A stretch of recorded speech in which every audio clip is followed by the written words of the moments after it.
Subscribe and share my channel Sudarsana.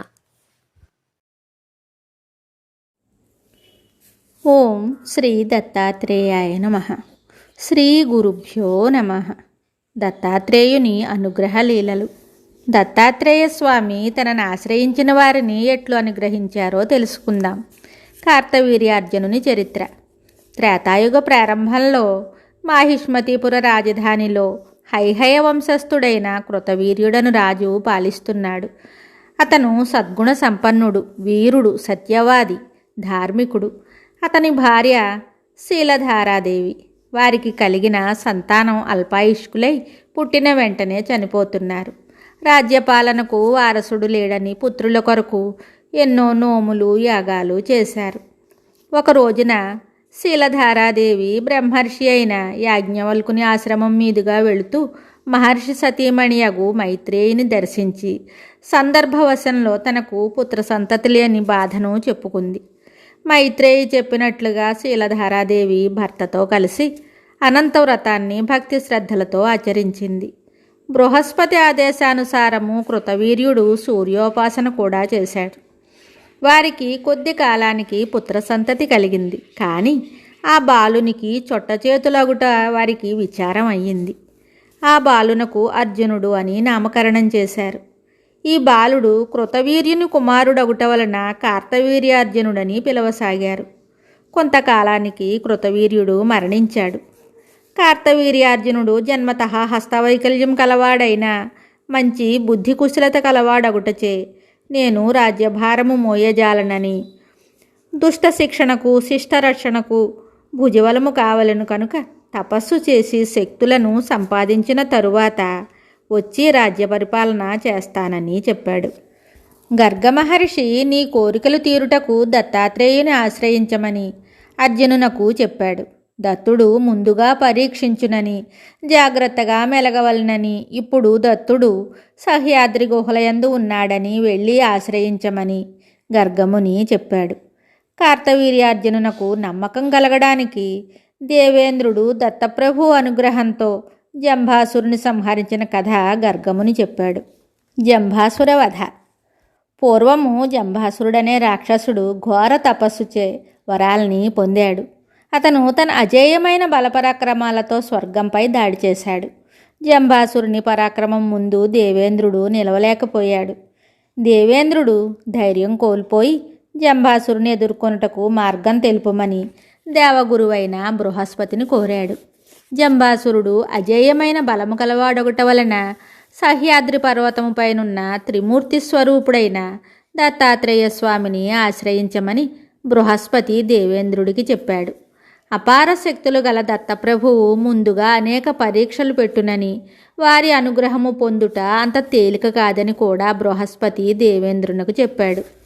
Brihaspati చెప్పినట్లే దేవేంద్రుడు ఇతర దేవతలతో కలిసి సహ్యాద్రిపై గల దత్తాత్రేయ స్వామిని దర్శించి జంభాసురుడు తమపై దండెత్తి తమను జయించిన విషయమునంతా చెప్పి స్వర్గముపై తన ఆధిపత్యం తనకు తిరిగి వచ్చినట్లు చెయ్యమని దత్తస్వామిని వేడుకున్నాడు.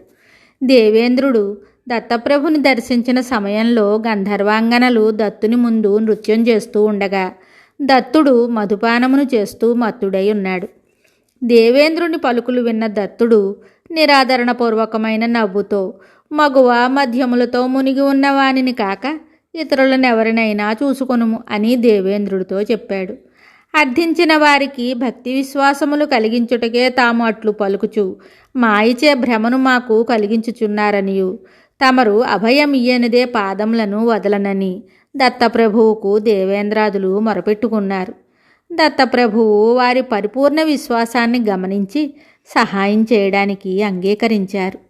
జంభాసురుని అతని పరివారమును సహ్యాద్రికి వచ్చినట్లు చెయ్యమని దేవేంద్రుడితో దత్తప్రభువు చెప్పారు. దేవేంద్రుడు దత్తప్రభువు తనను రక్షించునని విశ్వాసంతో జంభాసురునిపై యుద్ధం చేస్తూ సహ్యాద్రి వరకు ఆ యుద్ధంతో జంభాసురుడు వచ్చినట్లు యుద్ధం చేశాడు. జంభాసురుడు సహ్యాద్రికి రాగా అచ్చట అందమైన కన్యకలను, దత్తప్రభువు తొడపై కూర్చున్న సౌందర్యవతి అయిన అనఘాదేవిని చూసి రాక్షసులు విస్మయం చెంది ముగ్ధులై వారు వచ్చిన పని మర్చిపోయి దేవేంద్రునిపై యుద్ధాన్ని విరమించుకుని అనఘాదేవి అందచందాలకు మరులుకొని ఆమె పొందు కోరారు. ఆమెను కూర్చుండబెట్టుటకు ఒక పల్లకీని జంభాసురుడు అతని పరివారం తెచ్చారు. దత్తప్రభువు వద్దనున్న అనఘాదేవిని బలవంతంగా ఆ పల్లకీలో కూర్చోబెట్టారు. దత్తప్రభువు కదలక మెదలక ఉదాసీనంగా ఉన్నారు. రాక్షసులు ఆ పల్లకీకి బోయిలై మోయసాగారు. దత్తాత్రేయుడు చిరునవ్వుతో, ఇంద్ర, లక్ష్మి వీరినెత్తిపైకెక్కినది, ఇక ఆమె వారిని విడుచును, వారి బలము క్షీణించును, ఐశ్వర్యము తొలగును, ఇదే సమయము, రాక్షసులను చంపుము అని చెప్పెను. అనఘాదేవి అందమునకు ముగ్ధులై జంబాసురుడు మిగిలిన రాక్షసులు ఎవరికి వారు పల్లకీలోని అనఘాదేవి సామీప్యము పొందవలనను కోరుటచే వారిలో వారికి అభిప్రాయ భేదాలొచ్చి అంతఃకలహములు ఏర్పడి వారిలో వారు యుద్ధం చేసుకున్నారు. జంబాసురునితో సహా రాక్షసులందరూ దేవతల చేతులలో యుద్ధంలో చనిపోయారు. లక్ష్మి పల్లకీ నుండి అదృశ్యమై దత్తస్వామిని చేరారు. దత్తప్రభువు అనుగ్రహంతో దేవేంద్రుడు స్వర్గాధిపత్యాన్ని నిలుపుకున్నాడు. దత్తప్రభువును అనేక విధములా స్తుతించి దేవేంద్రాదులు తమ లోకానికి వెళ్ళిపోయారు. అనఘాదేవి అనగా లక్ష్మీదేవి అనియు, లక్ష్మి పాదములయందుండిన విలువగల భవనము ఏర్పడుననియు, మోకాళ్ళయందుండిన ఐశ్వర్యము కలుగుననియు, వక్షస్థలమునందుండిన సర్వవిధములైన కోరికలు తీరుననియు దేవేంద్రునికి దత్తాత్రేయుడు తెలుపుచు, లక్ష్మి శిరమునందుండిన అతనిని ఒంటరి వాణినిగా విగత జీవునిగా చేసి అతనిని విడిచి వెళ్ళునని చెప్పారు. అందువలన జంభాసురుని శిరముపై ఎక్కి లక్ష్మి అతనిని నాశనము చేసినదని, మధ్యము మగువను చూపుట లీలయని దత్తప్రభువు చెప్పారు. కార్తవీర్యార్జునుడు దత్తాత్రేయుని ఆశ్రమానికి వెళ్ళి దత్తప్రభువును అపార భక్తి శ్రద్ధలతో సేవించాడు.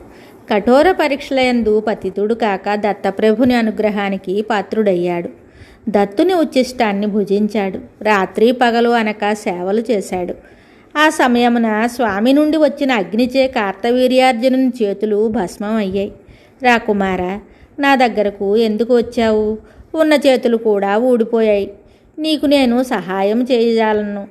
మదిరను త్రాగుచు మగువలతో ఆటలాడుచుందును కదా, నీవు పొమ్ము అని అనినను గర్గముని చెప్పినది గుర్తుంచుకొని దత్తాత్రేయుని కార్తవీర్యార్జునుడు వదలక సేవించుచుండెను.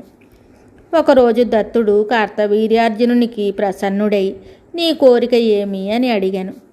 అప్పుడు కార్తవీర్యార్జునుడు, ప్రభు, నాకు 1000 చేతులు కావలెను. భూమి, నీరు, గాలి అందు ఎట్టి అభ్యంతరము లేక సంచరించగలవాడినై ఉండవలెను. అణిమాది సిద్ధులు కావలెను. ఇతరుల మనస్సును గ్రహించు శక్తి కావలెను. ఎచ్చటికైనను నేను తలచినంతనే పోగలిగి ఉండవలెను. సర్వదా నా వద్ద ధనరాశులుండవలెను. యుద్ధముల యందు అజేయుడనై ఉండవలెను. నా రాజ్యంలో సుఖశాంతులుండవలెను. ఎంతటి శక్తి కలవాడైనా నేను శిక్షించు శక్తి నాకు ఉండవలెను. సదా నీ భక్తుడనై ఉండవలెను. ఎన్నడైనను నేను సన్మార్గమును తప్పినచో సత్పురుషులు నాకు మంచి దారి చూపవలెను. నాకంటే గొప్పవాడైన నరుడే నన్ను వధించవలెనని దత్తప్రభువుని కోరెను. కార్తవీర్యార్జునుడు కోరిన వరములన్నీయు దత్తప్రభువు అతనికి అనుగ్రహించెను. భూమి ఆకాశములయందు సంచరించుటకు ఒక విమానమును కూడా దత్తప్రభువు ప్రసాదించెను. కార్తవీర్యార్జునుడు దత్తప్రభువునకు నమస్కరించి మాహిష్మతీపురము తిరిగి వచ్చి రాజ్యభారాన్ని చేపట్టాడు. మంచి కీర్తి ప్రతిష్టలను సంపాదించెను. నన్ను స్మరింపుడు, ఏ కష్టములు వచ్చినా నేనున్నాను అని తన ప్రజలకు చెప్పాడు. శుభం. Subscribe and share my channel Sudarsana.